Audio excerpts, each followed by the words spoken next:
Então, continuando, uma outra característica geral dos seres vivos seria a unicidade química, ou seja, se eu analisar a composição química das células ou dos organismos, do corpo dos organismos, eu vou perceber que eles são formados pelos mesmos tipos de compostos químicos. Então, veja bem, nós sabemos que na natureza nós temos aí aproximadamente 100 elementos químicos, e dentre esses elementos químicos, eles interagem uns com os outros para formar as substâncias. Essas substâncias elas podem ser substâncias dotadas de carga elétrica, ou seja, substâncias iônicas, mas elas também podem ser moléculas. Quando nós falamos de composição química dos seres vivos, nós estamos centrados principalmente nas moléculas. E aí é interessante que o átomo, ou o elemento químico central na formação das moléculas que compõem as células, quimicamente falando, é o carbono. Então nós vamos observar que os compostos orgânicos, que são chamados assim, eles são constituídos por longas cadeias de carbonos. Mas essas moléculas, elas se organizam, ou seja, elas ligam umas às outras para formarem macromoléculas. Então, quando nós analisamos a composição química das células, nós podemos distinguir 4 tipos de macromoléculas. Quais seriam? Seriam o carboidrato, as proteínas, os ácidos nucleicos e os lipídios. Bom, então, voltando, nós temos o elemento químico. Esse elemento químico, ele se interage com outros elementos químicos para formar as moléculas, e essas moléculas, por sua vez, elas se ligam umas às outras para formar as macromoléculas. E o que tem de especial nessas macromoléculas?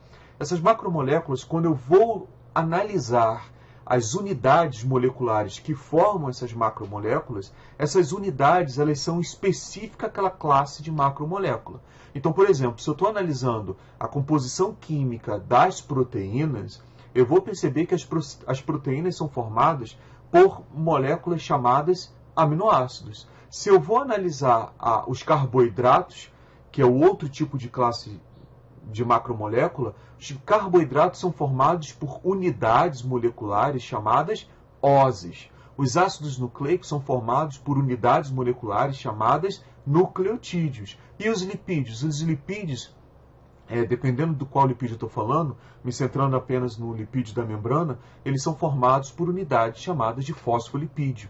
Mas é interessante que essas unidades, elas têm características próprias, elas têm características químicas, físicas próprias, e essas características elas são refletidas nessas macromoléculas. E aí, portanto, essas macromoléculas na célula, elas vão estar envolvidas num determinado tipo de função.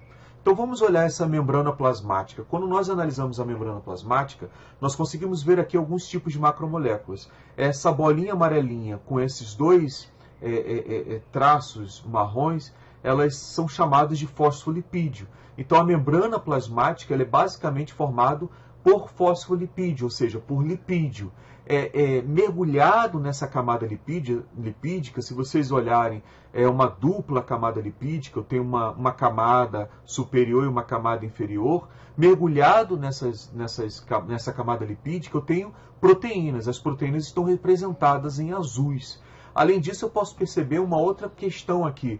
Eu posso perceber essa macromolécula aqui em verde, com formato poligonal, as suas unidades, elas representariam os carboidratos. E aí os carboidratos poderiam estar agregados no lipídio ou conectando-se a uma proteína que está mergulhada na membrana plasmática. Então percebam, eu estou vendo aqui 3 tipos de macromoléculas. E aí, rapidamente, para a gente entender que elas têm funções diferentes. Os lipídios impedem que substâncias que se dissolvem em água venham atravessar essa barreira e entrar na célula ou sair da célula de forma livre. E aí nós temos que as proteínas que estão mergulhadas, uma das funções dessas proteínas seriam justamente permitir a entrada dessas substâncias ou o trânsito dessas substâncias que se dissolvem em água ao longo da membrana plasmática. E por fim nós temos os carboidratos que, por exemplo, conferem identidade à célula. Ora, por exemplo, quando nós falamos de tipo sanguíneo, o que vai diferir um tipo sanguíneo de outro é o tipo de carboidrato, o tipo de um carboidrato que está na superfície, que o sangue tipo A tem e o sangue tipo B não tem. E o sangue AB tem os dois tipos desses carboidratos. E o sangue 0 ou O não tem nenhum desses tipos de carboidrato. Então nós estamos vendo aqui que existem funções. A outra macromolécula que não está representada aqui seria o ácido nucleico. O ácido nucleico ele tem a função de armazenar a informação genética. Então o DNA é um tipo de ácido nucleico. Bom, então em termos de composição química e considerando os elementos químicos que existem na natureza, que é em número de 89, nós vamos perceber que há um número limitado de elementos químicos que compõem os organismos. Esses elementos químicos estão representados pelo carbono, hidrogênio, oxigênio, nitrogênio, fósforo e enxofre, que formam o acrônimo CHOMPS. Então, nós temos que perceber o seguinte: quando nós falamos de unicidade química, nós estamos falando de uma característica que os seres vivos têm, de que na sua composição química eles apresentam 4 tipos de macromoléculas. Quais seriam essas macromoléculas? Proteína, ácido nucleico, glicídio e lipídio. Essas macromoléculas, por sua vez, elas são formadas por unidades moleculares. Então, por exemplo, aqui na proteína eu tenho as unidades moleculares que formam as proteínas, que estão representadas por esses quadrados, por esses blocos, seriam os aminoácidos. Então eu tenho aqui 1, 2, 3, 4, 5 aminoácidos formando essa proteína. Agora, os açúcares, eles são formados por unidades chamadas oses. Então eu tenho aqui as unidades que formam esses açúcares. Os lipídios, no caso aqui eu estou vendo o triglicerídeo, que é um fosfolipídio, ele tem cadeias de ácido graxos ligadas a uma molécula de álcool. Enfim, a característica principal dos lipídios é que eles têm um componente altamente hidrofóbico, que não se dissolve em água. Então nós vamos ver que o elemento molecular que forma os lipídios é diferente das unidades moleculares que formam as outras categorias de macromolécula. Por fim, o DNA, que armazena a informação genética, ele é formado por unidades chamadas cujas unidades são os nucleotídeos. Então, essas unidades moleculares elas vão ter um nome, são chamadas de monômeros. E os monômeros, quando se ligam uns aos outros, formam a cadeia que a gente vai chamar de polímero, que correspondem à macromolécula. Então as macromoléculas elas vão diferir quanto à unidade que são formadas, o tipo de ligação dessas unidades. Aqui eu tenho nas proteínas a ligação peptídica, aqui nos polissacarídeos eu tenho uma ligação glicosídica, aqui eu tenho uma ligação fosfodiéster, enfim. Então, o tipo de ligação também química envolvida na formação das macromoléculas são diferentes. E, por fim, a função dessas macromoléculas. As proteínas estão envolvidas nas reações, na execução das reações celulares, na possibilidade de transporte na membrana, como a gente viu, de substâncias que se dissolvem em água e, portanto, não pode passar pela barreira lipídica. A função dos lipídios justamente é essa.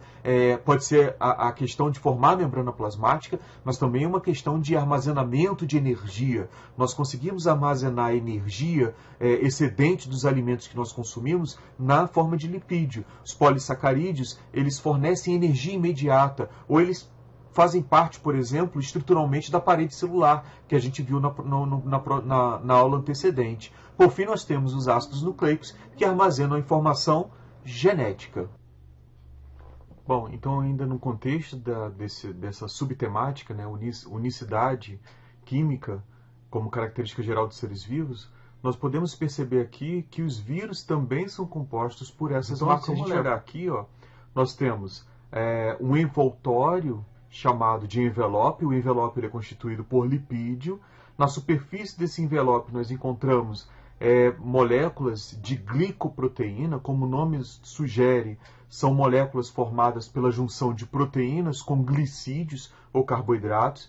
Então nós temos aqui moléculas responsáveis pela adesão desse vírus à célula-alvo no hospedeiro humano. Nós temos aqui uma cápsula de proteína, então, portanto, ela é formada de proteína.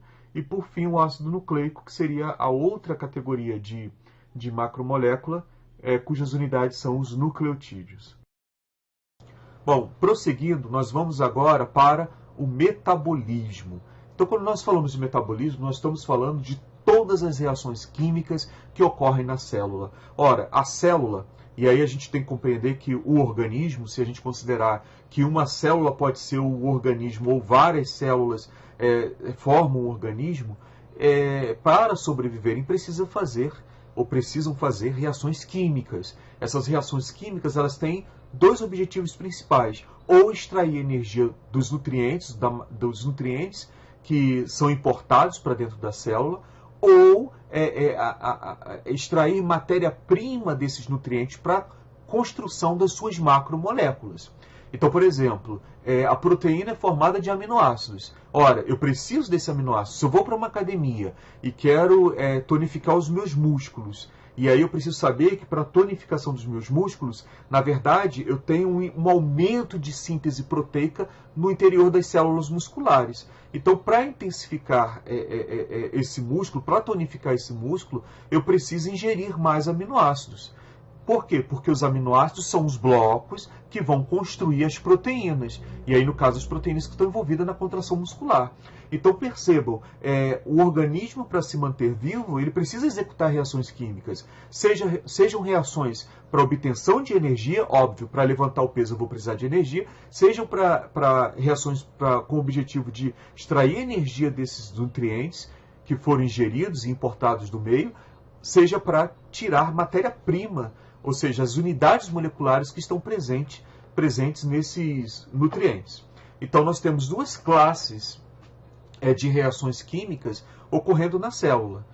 A primeira é representada ou nomeada de reação anabólica. Então, as reações anabólicas, elas estão preocupadas, objetivam a construção de macromoléculas. Então, a partir do momento que eu estou lá sintetizando proteína, estou pegando os blocos de aminoácidos e colocando um após o outro. Esse tipo de reação é chamado de anabólica. Essa reação ela requer energia. Por quê? Porque eu vou partir de um reagente simples ou de reagentes simples para gerar um produto complexo. Se eu analiso um aminoácido, e aí eu preciso unir centenas de aminoácidos para formar uma proteína, ora, logicamente eu estou vendo que a proteína é muito mais complexa porque envolve muitas unidades moleculares de aminoácido do que uma molécula de aminoácido. Então, as reações anabólicas são reações envolvidas na construção de macromoléculas. E, nesse sentido, elas utilizam substâncias simples, ou seja, moléculas mais simples, para construírem moléculas mais complexas. Nesse processo, há requerimento de energia. Quando eu falo de reações catabólicas, eu estou diante de reações onde eu parto de moléculas complexas para gerar moléculas simples. Então, por exemplo, eu parto da glicose, a queima da glicose para gerar energia é um processo catabólico. Então, a glicose é uma molécula grande, eu consigo quebrar a glicose para ter produtos mais simples, como o oxigênio molecular e o gás carbônico. Ora, toda vez que a célula executa uma reação catabólica, ela está gerando ou está liberando energia, melhor dizendo. Então, a quebra da glicose para gerar gás carbônico e água, nesse processo há liberação de energia. O que a célula faz? Ela joga essa energia fora? Não. Ela pega essa energia e armazena na forma de uma outra molécula chamada de ATP. Então, o que a gente precisa saber por enquanto? Nós precisamos saber que a célula ela executa reações químicas, o conjunto de reações químicas na célula é chamado de metabolismo, e aí a gente, lembrando que os vírus perderam essa capacidade. Então, os vírus eles não realizam metabolismo quando estão livres no ambiente, eles precisam infectar a célula, mobilizar o maquinário da célula para ter energia e ter matéria-prima para construir suas partículas. Mas, voltando aqui, então, o conjunto de reações químicas na célula é chamado de metabolismo. Eu tenho dois tipos ou duas categorias de reações químicas, as anabólicas e as catabólicas. As anabólicas elas são reações envolvidas nas construções das macromoléculas. Então, ela parte de unidades moleculares para construir as macromoléculas. Nesse sentido, ela precisa de energia. É uma é uma reação do tipo endergônica. Endo, dentro. Ergon, energia. É uma reação que, para acontecer, precisa de energia, de tirar energia do ambiente. Agora, quando a gente fala de reação catabólica, a energia catabólica, as reações catabólicas, elas estão envolvidas na degradação de moléculas, de macromoléculas. Então, entra aqui, por exemplo, a glicose. A glicose, ela vai ser quebrada, ela vai formar ali gás carbônico e água e vai liberar energia. Essas reações que liberam energia, elas são chamadas de exergônica. Exo para fora, ergo, energia. São energias que liberam calor, a energia é liberada na forma de calor para o ambiente. Então veja aqui, nós temos glicídio, lipídio e as proteínas têm energia contida nas ligações químicas. Quando são quebradas essas moléculas, elas liberam energia, e essa energia ela vai ser captada e armazenada na célula na forma de uma molécula chamada de ATP. Nós vamos ver o que é ATP lá na frente. Mas o produto final das reações catabólicas, quando se quebra glicídio, lipídio e proteína, são moléculas simples, gás carbônico, água e, no caso aqui, a amina. Bom, no outro lado, nós temos as reações anabólicas. As reações anabólicas, elas partem de substâncias simples, aminoácidos, monossacarídeos, que são as oses, as unidades que formam os glicídios, ácidos gordos, ácidos graxos, para formar os fosfolipídios, os nucleotídeos, que são as unidades que formam os ácidos nucleicos. Então, ela parte dessas unidades, desses precursores ou dessas moléculas precursoras, para montar as macromoléculas. Nesse sentido, requer gasto de energia. E essa energia vai ser tirada da onde? Do ATP. Bom, uma outra característica geral dos seres vivos é a capacidade de reprodução, ou seja, de gerar descendentes que carregam essa informação genética do ser ancestral, vamos dizer assim, ou do progenitor. Então, todos os organismos são capazes de se reproduzirem, são capazes de gerar descendentes. E isso é uma característica geral dos seres vivos. É óbvio que nós temos dois tipos principais de reprodução: a reprodução assexuada e a reprodução sexuada. Na reprodução assexuada, um único progenitor é capaz de se dividir e gerar células filhas ou progênies, tá? Então nós não temos a participação de dois indivíduos na geração de um organismo. Qual a característica principal desse tipo de reprodução? É que todos os descendentes vão ser geneticamente idênticos ao ser que originou, ou ao progenitor. Então eu tenho aqui uma bactéria, essa bactéria, óbvio, para se reproduzir, ela duplica o seu material genético, cada cópia do material genético é herdado por um descendente. Então eu tenho aqui um tipo de reprodução celular, onde os descendentes, eles têm o mesmo material genético em relação ao seu progenitor. Então eles são geneticamente iguais, exceto se houve algum erro durante a replicação do DNA ou alguma mutação. Bom, um outro tipo de reprodução assexuada seria essa reprodução ilustrada nesse esquema, é o brotamento. Então eu tenho aqui uma esponja, essa esponja começa a apresentar um apêndice. E esse apêndice é resultante de células que estão se proliferando do corpo da esponja. Essas células, elas formam inicialmente uma espécie de calo, e esse calo progride para formar uma outra esponja. Veja, não houve a participação de dois indivíduos distintos para a formação do seu descendente. É essa esponja que é responsável pela geração desse descendente. Então é uma reprodução assexuada do tipo brotamento, porque forma uma espécie de broto. A hidra também tem esse tipo de reprodução por brotamento. E é interessante uma coisa: qual a vantagem da reprodução assexuada? Bom, todos os descendentes eles são geneticamente iguais. Isso traz uma desvantagem para esses indivíduos, que seria a seguinte: se o progenitor é suscetível a uma diversidade do meio ambiente, então todos os descendentes são suscetíveis também a essa diversidade. Então todos os descendentes eles vão ser eliminados, uma vez que esse meio tem uma diversidade, pode ser, por exemplo, um vírus, pode ser, por exemplo, substâncias tóxicas, e aí esses organismos que descendem de um progenitor e são geneticamente idênticos a eles, não conseguem lidar com essa diversidade, então todos morrem.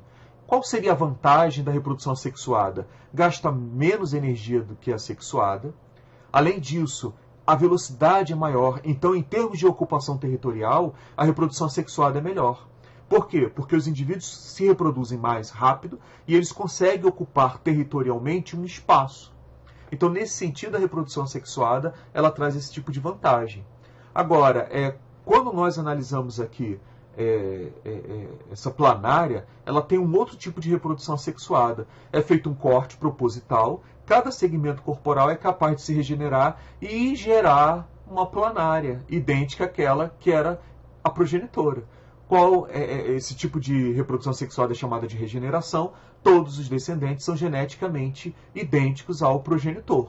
Aqui nós temos uma reprodução assexuada em vegetais. Então imagina, eu tenho aqui um galho, esse galho ele se estende, se aproxima, interage com o solo, ele acaba formando uma raiz, certo? Se houver uma ruptura da comunicação desse ramo aqui, houve a ruptura, tudo bem, esse ramo que foi separado dessa planta, ele consegue sobreviver e gerar um organismo, ou ele mesmo consegue se desenvolver porque ele já é um organismo.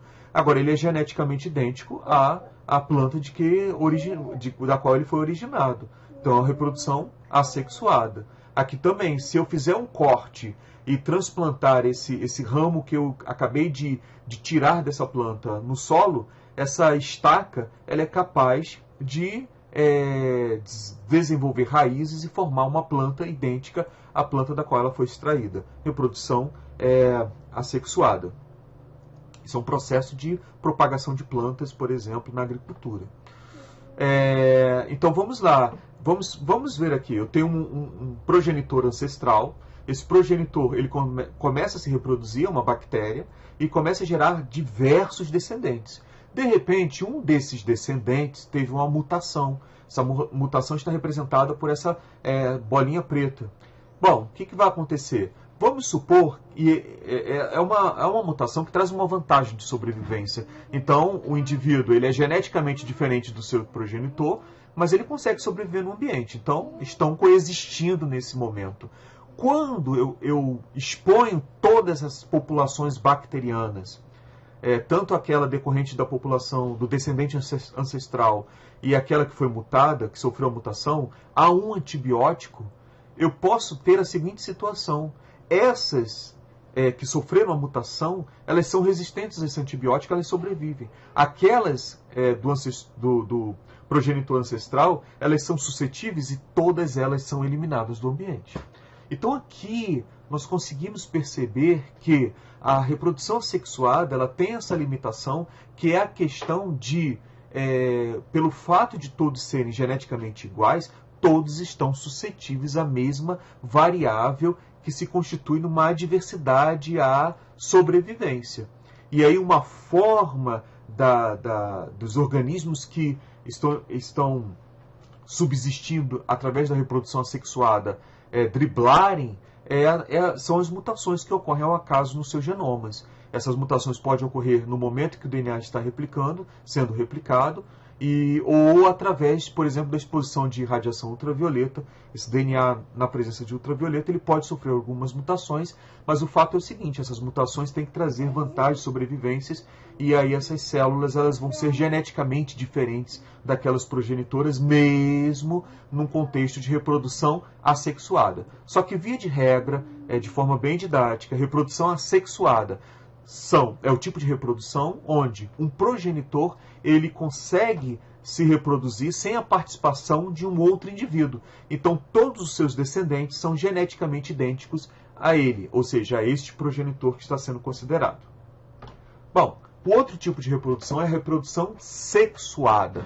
Então, na reprodução sexuada, para o surgimento do indivíduo, para o surgimento de um organismo, é necessária a participação de dois indivíduos. E esses dois indivíduos eles são de tipos sexuais diferentes, ou seja, eles vão contribuir para a formação daquele indivíduo com células sexuais diferentes. Então nós vamos ver aqui o seguinte, eu tenho um indivíduo que ele vai ser denominado de indivíduo macho, e aí ele é caracterizado pela presença de uma genitália diferente da genitália feminina e por um órgão de reprodução diferente do órgão de reprodutor feminino. E aí, no caso, ele vai ter testículos. Nesses testículos vão ser produzidos um gameta. Esse gameta, que é uma célula sexual, é chamado de espermatozoide. Nas fêmeas, elas vão ter no aparelho reprodutor um órgão especializado na produção do seu tipo de gameta, que é o ovário. O ovário vai produzir o gameta chamado óvulo. E aí o que nós temos? Nós temos o seguinte, para a geração de descendentes é necessário que o espermatozoide encontre com o óvulo e aí eles vão formar uma célula e a partir dessa célula é que vai ser construído um novo organismo.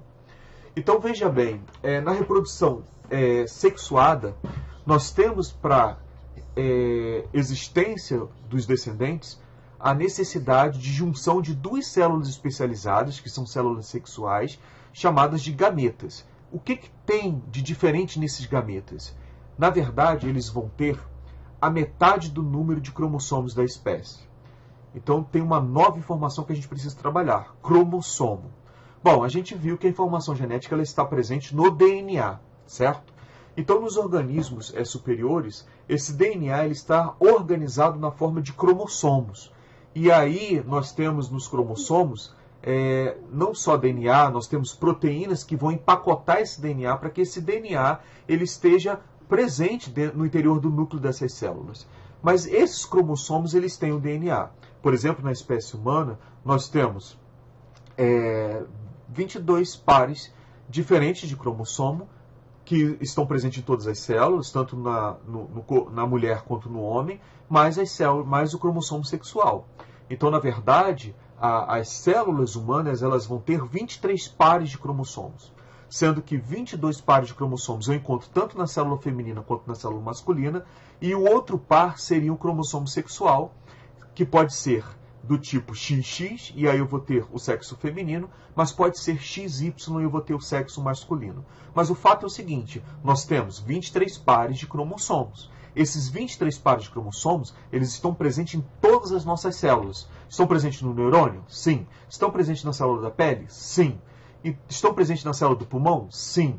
Agora, o que acontece? Nos gametas, nas células sexuais, há uma separação desses componentes que formam os pares dos cromossomos. Então eu tenho 23 pares de cromossomos, eles foram nomeados, do par número 1 até o par número 22, eles foram nomeados de cromossomo 1, cromossomo 2, cromossomo 3, até o cromossomo 22. Na formação dos gametas, esses cromossomos são separados, os seus componentes pares são separados. Então, o gameta ele vai ter apenas uma cópia de cada cromossomo. Ele vai ter um representante do cromossomo 1, um representante do cromossomo 2, um representante do cromossomo 3, um representante do cromossomo 22, mais um representante dos cromossomos sexuais, ou o X ou o Y, certo? E aí o que acontece? Esses gametas agora, eles vão ser produzidos tanto na mulher quanto no homem. A mulher, ela vai ter, ou a fêmea,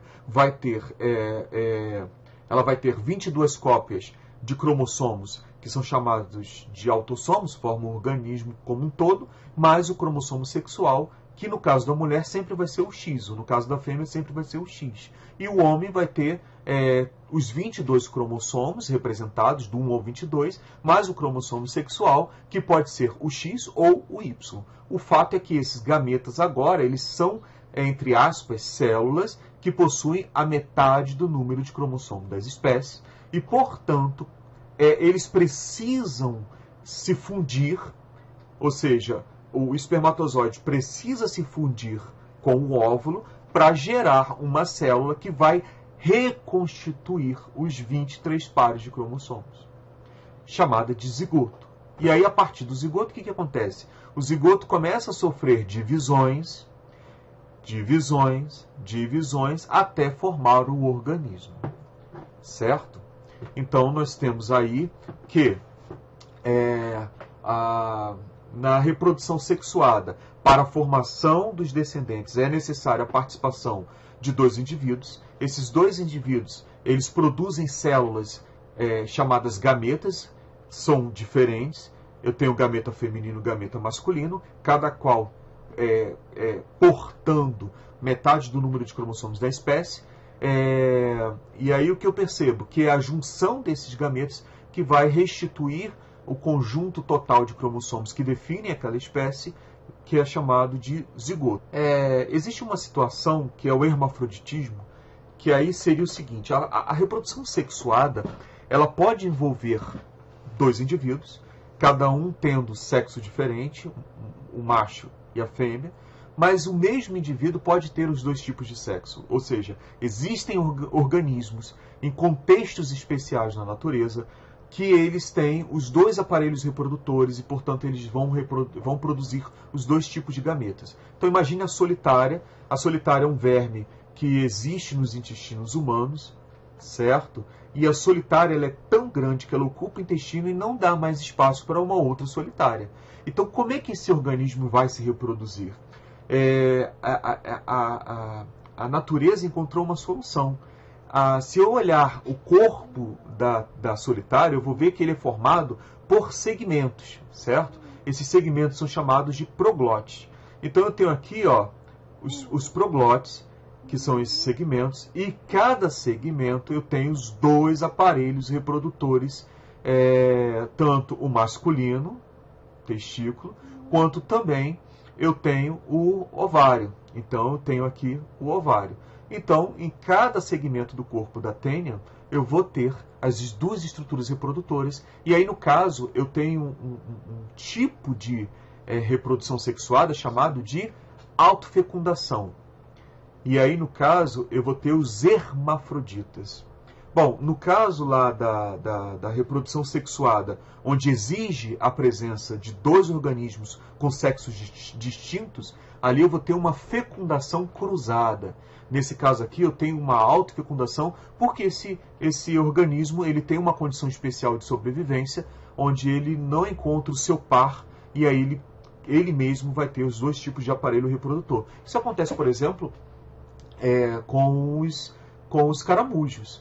E aí eles podem executar a fecundação cruzada? Pode. Mas eles também podem ter a capacidade de se autofecundarem na ausência de um par próximo.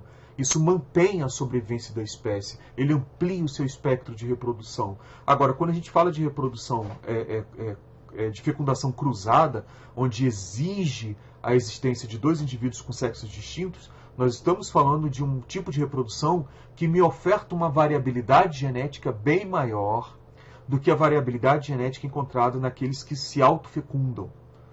Então, nós vamos ter um aspecto na reprodução sexuada que difere da reprodução sexuada, que se chama variabilidade genética. O que é variabilidade genética? Então vamos lá. Aqui eu tenho uma ilustração que me permite visualizar que o material genético está organizado em cromossomos.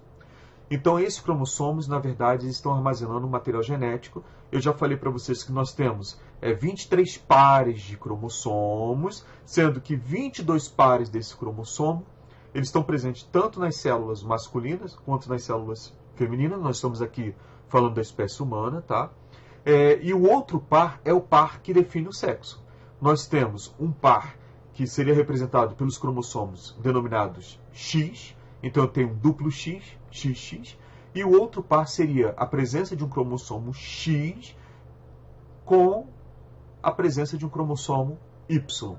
O cromossomo XX vai determinar o desenvolvimento do aparelho reprodutor feminino, via de regra, e o XY vai determinar o desenvolvimento do aparelho reprodutor masculino, via de regra. Bom, então vamos analisar o seguinte: na reprodução, na formação dos gametas, esses cromossomos, cada par deles vai ser separado. Então, na verdade, a formação de um gameta exige a separação desses pares. Então, no gameta, eu só vou ter uma cópia do cromossomo 1, uma cópia do cromossomo 2 e assim vai. No caso dos cromossomos sexuais, eu vou ter uma cópia do cromossomo X ou uma cópia do cromossomo Y, certo? Bom, o que acontece? Na hora da separação dessas células, eu poderia ter um espermatozoide, por exemplo, que só tem representantes dos cromossomos paternos. Lembrando que cada par de cromossomo, eu tenho um representante que foi herdado do espermatozoide e o outro que foi herdado do óvulo. Então eu tenho um representante do cromossomo 1 paterno e um representante do cromossomo 1 materno, certo? Então cada cromossomo tem um representante paterno e um representante materno. Se eles se separam, eu posso ter uma combinação grande. Eu posso ter uma combinação grande de cromossomos paternos e maternos formando o gameta. O que eu quero dizer com isso? Eu posso ter um espermatozoide hipotético, certo? Onde ele herdou todos os representantes cromossômicos paternos. Do cromossomo 1, cromossomo 2, cromossomo 3, cromossomo 6, 22. Todos eles foram de origem paterna. Mas eu posso ter a outra situação que o espermatozoide formado, ele conseguiu herdar todos os representantes maternos, e aí ele excluiu os paternos. Mas eu posso ter inúmeras combinações. Eu posso ter um espermatozoide que herdou o cromossomo 1, 2 e 3 paterno, 9, 10 e 11 materno, 17 e 18 paterno. E eu posso ter outro espermatozoide que herdou o cromossomo 1, 2 e 3 materno, 6, 7 e 8 paterno, enfim. Então percebo que existe uma combinação muito grande de possibilidades de formação de gametas a partir dessa fonte de cromossomos, em termos de representantes, de combinações de representantes paternos e maternos. E aí os indivíduos vão ser idênticos. O indivíduo que herdou todos os cromossomos de origem paterna, o espermatozoide, daquele que herdou todos os cromossomos de origem materna, eles vão ser idênticos, geneticamente idênticos? Não. Então nós estamos falando de variabilidade genética. E uma das fontes da variabilidade genética justamente está representada nessa possibilidade de combinações dos cromossomos na formação do gameta. Agora, pensa o seguinte, isso está acontecendo no espermatozoide e está acontecendo no óvulo. Então, a possibilidade desses cromossomos serem representados de origem paterna, materna, em todas as combinações possíveis, está ocorrendo tanto no espermatozoide quanto no óvulo. Então, aqui eu tenho uma outra fonte de variabilidade genética que diz o seguinte: qual desses espermatozoides produzido e qual desse óvulo que foi produzido, que herdou essa combinação, vão se fecundar? Bom, se for o espermatozoide 1, ele vai gerar um organismo que é diferente da situação em que eu tenho o espermatozoide 2 fecundando esse mesmo óvulo. Então, a variabilidade genética ela ocorre não só na possibilidade de combinações de cromossomos de origem paterna e materna na formação do gameta, mas também nos tipos de gametas envolvidos na fecundação, ou seja, na geração do zigoto, certo? Bom, então continuando, existe uma outra fonte de variabilidade genética que se refere ao que se chama de crossing over. Isso só ocorre na reprodução sexuada, tá? Então o que seria o crossing over? O crossing over ele vai ser representado pela troca de segmentos entre cromossomos de mesmo tipo, que são chamados de cromossomos homólogos. Então vamos supor que esse cromossomo aqui seja o cromossomo 1 paterno e esse aqui é o cromossomo 1 materno. E eles vão ter dois genes, dois tipos de genes, dois tipos de segmentos de informação genética, A e B. Veja o que está acontecendo aqui. Eu tenho o seguinte, esses cromossomos, eles vão ficar um ao lado do outro, são do mesmo tipo, são cromossomos homólogos, e o que acontece com eles? Eles quebram e trocam pedaços entre eles. Então, se você olhar aqui, o que aconteceu? Eles quebraram e formaram, no final das contas, cromossomos que têm um pedaço diferente do original. Então, esse cromossomo 1 aqui, ele tem esse pedaço azul do outro par do mesmo tipo, e esse outro cromossomo ele vai ter o vermelho, que vem daquele par do qual ele é homólogo, ou seja, do mesmo tipo. Qual a vantagem disso? Vamos tentar entender aqui de forma didática, certo? Vamos dizer que esse gene A aqui, ele determina uma condição saudável, ou seja, esse indivíduo ele não vai ter diabetes, e se ele herdar o Azinho, ele vai ter diabetes. Por outro lado, aqui tem um Bzão, então ele não tem hipertensão, mas o Bzinho tem hipertensão. Vamos ver. Se esse espermatozoide herdasse esse cromossomo, ele não seria diabético nem hipertenso. Mas se ele herdar esse cromossomo, ele vai ser diabético e vai ser hipertenso. O que acontece com crossing over? Crossing over, ele quebra essa previsibilidade. Porque quando tem trocas de pedaços de cromossomos entre cromossomos do mesmo tipo, eu não consigo mais prever, eu não consigo mais determinar, peraí, esse cromossomo de origem paterna, ele tem essa disfunção genética. Mas pelo fato de haver crossing over, esse cromossomo, ele tem agora, ele pode ter trocado essa informação com outro cromossomo do qual ele é homólogo, do qual é do mesmo tipo, e agora ele, mesmo sendo de origem paterna, ele não tem mais aquela disfunção genética. Então é mais ou menos isso que está acontecendo. É uma forma de ilustrar. Então, por exemplo, o que aconteceu aqui no final das contas? No final das contas, eu tenho o seguinte, esse cromossomo original ele não tinha nenhuma informação para diabetes, mas agora ele tem. Aquele primeiro também não tinha nenhuma informação para hipertensão, certo? E ele continuou não tendo informação para hipertensão. Então, na verdade, se eu olhar aqui e eu dizer o seguinte, toda vez que tiver o Azinho, só representante Azinho, esse cromossomo ele vai determinar a ocorrência de diabetes. Agora eu tenho a geração de 2 cromossomos que ele tem apenas um representante Azinho acompanhado do representante que não leva a diabetes. Então esses indivíduos agora que vão herdar esses cromossomos, eles vão ter uma tendência a ter diabetes? Vão, mas não mais de forma tão intensa quanto esse indivíduo aqui, que só tem representantes para determinação do diabetes, certo? Bom, então nós estamos vendo aqui variabilidade genética, mesmo pertencendo à mesma espécie, esses cavalos são diferentes. E o que determina padrão de cor de pelagens diferente, altura, cor da pele, tipo de cabelo, é o que a gente chama de variabilidade genética. Veja aqui o caso das borboletas. Nós temos borboletas da mesma espécie, mas com uma variação de formas, de tonalidades e de forma como se apresentam esses desenhos na superfície corporal diferentes. Isso tudo é variabilidade genética. Então, nós temos aqui também mariposas brancas e mariposas pretas, é uma forma de variação genética. E aí, para que serve a variação genética? Veja bem, quem aqui está mais camuflado? Quem aqui vai passar mais despercebido do predador? Essa mariposa com essa coloração ou essa com essa coloração? Então veja bem, se todas as mariposas fossem brancas, nesse contexto ambiental elas seriam facilmente predadas. Então a possibilidade delas sobreviverem à idade reprodutiva e de gerarem descendentes diminui. Agora, pelo fato de eu ter mariposas com essa variação no seu aspecto apresentável, vamos dizer assim, eu acabo tendo aqui um quesito que vai favorecer a sobrevivência dessa espécie pelo fato delas serem variáveis nessa característica cor.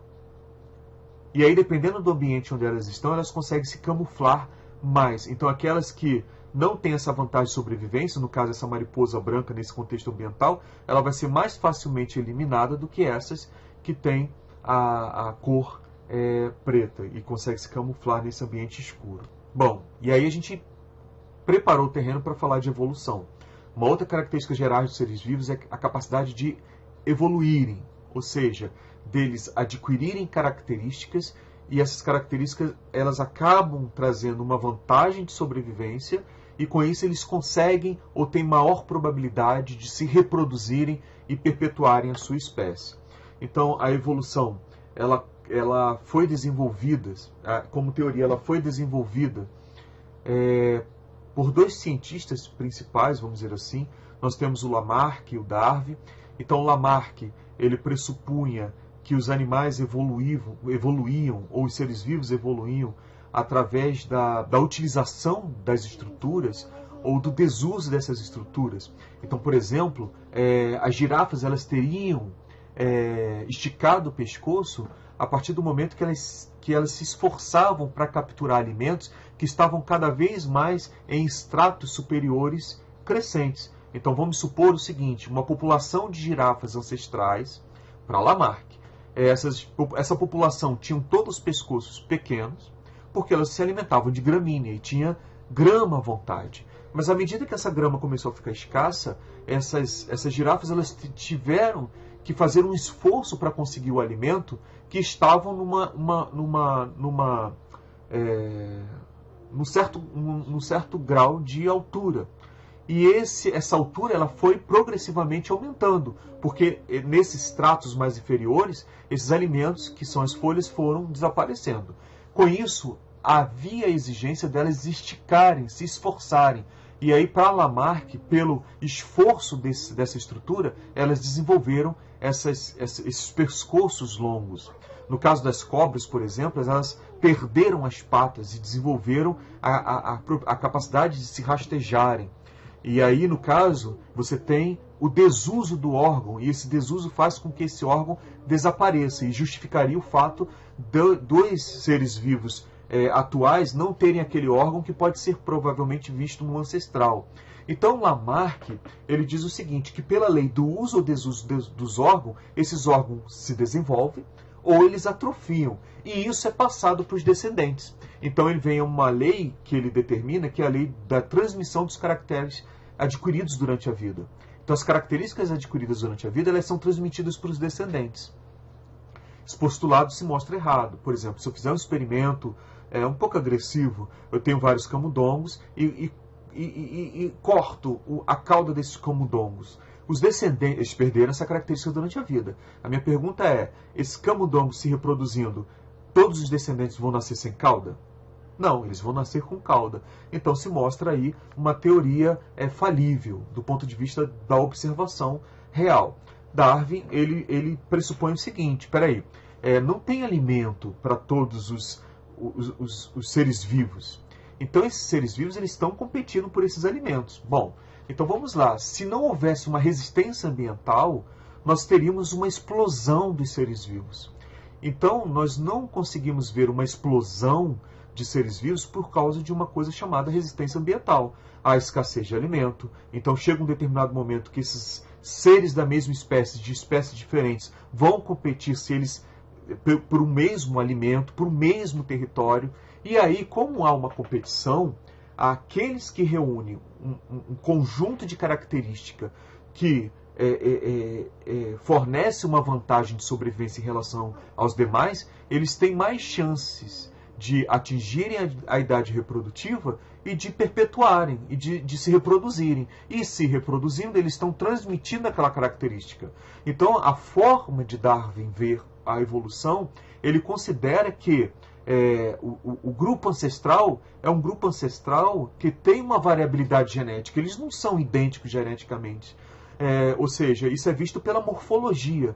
Ou seja, embora não houvesse essa visualização da genética em si, ele não sabia como essas características eram transmitidas, mas ele observava as características de uma mesma espécie. Indivíduos eles são diferentes caracteristicamente. Na espécie humana, por exemplo, eu tenho indivíduos gordos, indivíduos magros, indivíduos altos, indivíduos baixos. Então há uma diversidade de forma morfológica, considerando indivíduos da mesma espécie. Agora a pergunta é, será que todas as características que eu encontro, toda essa diversidade de características que eu encontro em populações de mesma espécie, todas elas trazem a mesma vantagem de sobrevivência? Não. E aí, por exemplo, eu tenho uma população de cavalos, ou melhor dizendo, eu tenho uma população de zebras, e uma dessas zebras nasceu com uma das patas atrofiadas. Ela consegue crescer porque ela está ali no rebanho, enfim, consegue comer grama, então ela atinge uma determinada altura, um determinado peso corporal, mas vamos supor que aquele grupo vai ser atacado agora por leões. será que essa zebra ela vai ter a mesma vantagem de sobrevivência em relação aos demais indivíduos? Ou seja, será que ela tem a capacidade de fugir desse predador de forma igual aos outros indivíduos? Não. Então, existem características que trazem vantagem de sobrevivência e características que não trazem vantagem de sobrevivência. E aí o que vai aumentar a probabilidade de um indivíduo ter sucesso evolutivo é o fato dessas características, ou desses conjuntos de características, propiciarem uma maior probabilidade de sobrevivência e de reprodução daquele indivíduo que tem esse conjunto de características. É óbvio que isso depende do contexto territorial. Determinadas características elas podem ser letais ou fatais para um determinado indivíduo num contexto ambiental, mas no outro contexto ambiental ela é muito útil. Então isso tudo envolve o contexto ambiental. A adaptação envolve o contexto ambiental. Então aqui é o esquema das girafas, como foi falado. Para Lamarck, todas as girafas ancestrais elas têm a mesma forma, ou seja, todas elas, no caso, teriam os pescoços curtos e aí foram se esforçando para ter pescoços longos, e isso justifica o fato da população atual de girafas terem pescoços longos. Isso é um exemplo didático, tá? No caso aqui para Darwin, não, peraí, os recursos são limitados. Se os recursos são limitados, vai ter uma competição entre os indivíduos dessa mesma população. E esses indivíduos eles não são morfologicamente idênticos. Isso até ou vai de encontro àquilo que a gente falou da reprodução sexuada, que é responsável pela variabilidade genética. Então nós estamos vendo aqui girafas com pescoços longos e girafas com pescoços curtos. Essas com pescoços curtos, nesse contexto de sobrevivência, onde há a exigência de captura de alimentação num certo extrato superior, em termos de altura, faz com que esses indivíduos com pescoço curtos, eles não consigam alcançar esse alimento e eles estão fadados a morrerem, certo? Ou seja, a probabilidade deles atingirem a reprodução e perpetuarem essa característica nos descendentes é muito reduzida. Agora, o que é espécie? Quando a gente fala de espécie, nós estamos falando de uma população que apresenta um grupo de indivíduos que compartilham semelhanças morfológicas. Então vamos parar por aqui. Se eu olhar essa população de girafas, eu posso perceber que elas compartilham semelhança morfológica. A forma do corpo é semelhante, certo? Quando eu olho a população de elefante, ele tem uma forma característica. Então, pela morfologia, pelo aspecto morfológico, eu consigo distinguir que eles pertencem a espécies diferentes. Mas eu não posso parar por aí. Se eu analisar aqui, o conceito de espécie envolve capacidade de reprodução. Então, um elefante ele não consegue se reproduzir com uma girafa. Há uma incompatibilidade anatômica. Então, o fato deles não serem semelhantes morfologicamente, isso já é um pré-determinante ou uma possível condição que me diz que eles não conseguem se reproduzir. Agora, uma outra coisa, para ser da mesma espécie, eles têm que ser capazes de se reproduzirem e de gerarem descendentes férteis. Então, agora a gente fecha o conceito de espécie. Então, o que é espécie? Um grupamento de indivíduos formando populações, certo? Onde esses indivíduos eles compartilham uma semelhança morfológica e eles são capazes de se intercruzarem, ou seja, de copularem e gerarem descendentes, sendo que esses descendentes são descendentes férteis, ou seja, são descendentes que são capazes de se reproduzirem. Então, no caso lá do jumento e da égua, eu tenho uma situação em que o jumento e a égua vão gerar uma mula ou um burro, e essa mula e esse burro não conseguem mais se reproduzir. É um animal infértil. Se esse burro se parear com uma égua, ele não consegue gerar um descendente fértil. E essa mula pareando com um cavalo ou intercruzando com um cavalo também não consegue gerar um descendente fértil. Ou seja, eles não conseguem se reproduzir. Então, esse seria o conceito completo de espécie. Agora, como é que ocorre a evolução rapidamente? Então, vamos lá. Nós temos um grupo ancestral. Esse grupo ancestral ele está num contexto ambiental onde eles podem se reproduzir, pode trocar informação genética, mas de repente teve uma barreira geológica. Então, nesse caso aqui, esses grupos formaram 2 subgrupos, eles foram separados por uma barreira geográfica. E aí o que acontece? Esses indivíduos eles não conseguem mais se reproduzir com esses indivíduos aqui, e vice-versa.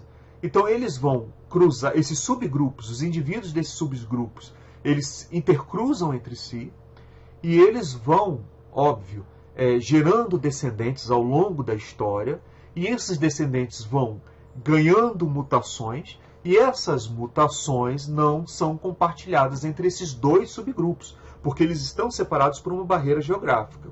Agora perceba o seguinte, se essas mutações trazem vantagem de sobrevivência, esses indivíduos eles estão tendo, dentro desses subgrupos, vantagem de sobrevivência que faz com que eles, ao longo da história, sejam em maior número do que aqueles indivíduos que não tiveram essas mutações. Então, com o passar da história, o acúmulo de mutações nessas populações, que são esses 2 subgrupos, pode ser tão intenso, que acaba gerando, lá na frente, grupos que são geneticamente muito diferentes.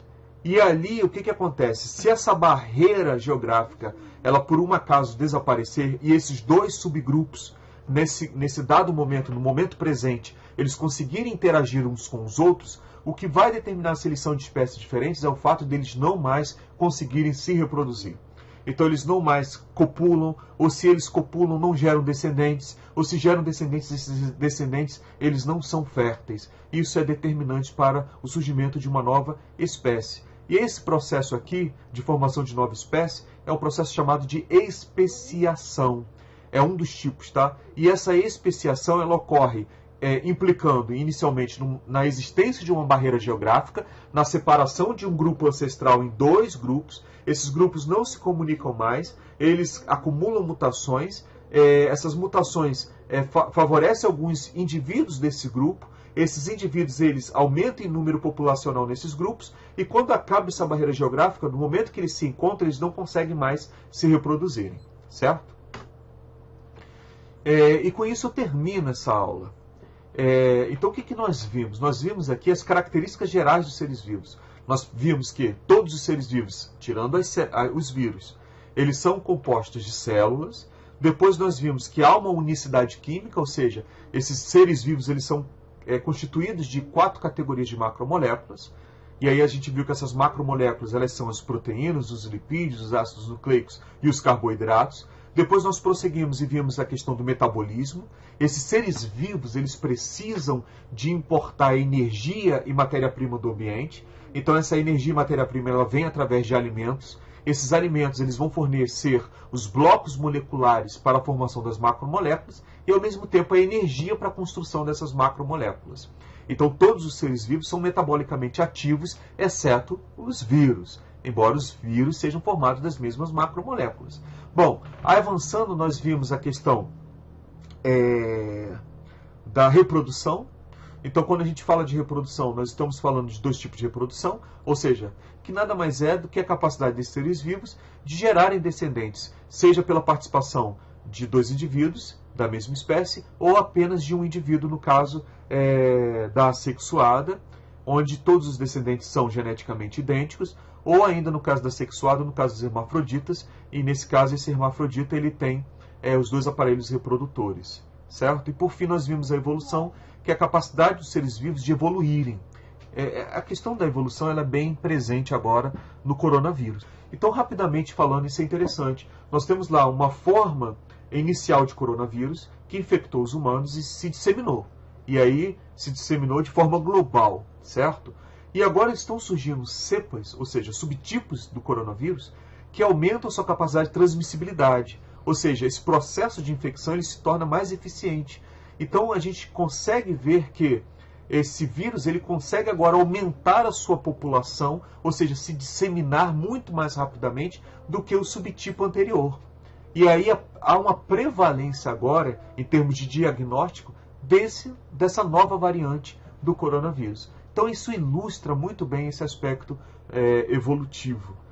através da aquisição de mutações que trazem uma vantagem de sobrevivência, e nesse caso aqui é uma mutação que trouxe uma eficiência maior no reconhecimento do tipo celular infectado, que no caso acaba incidindo nos seres humanos, certo?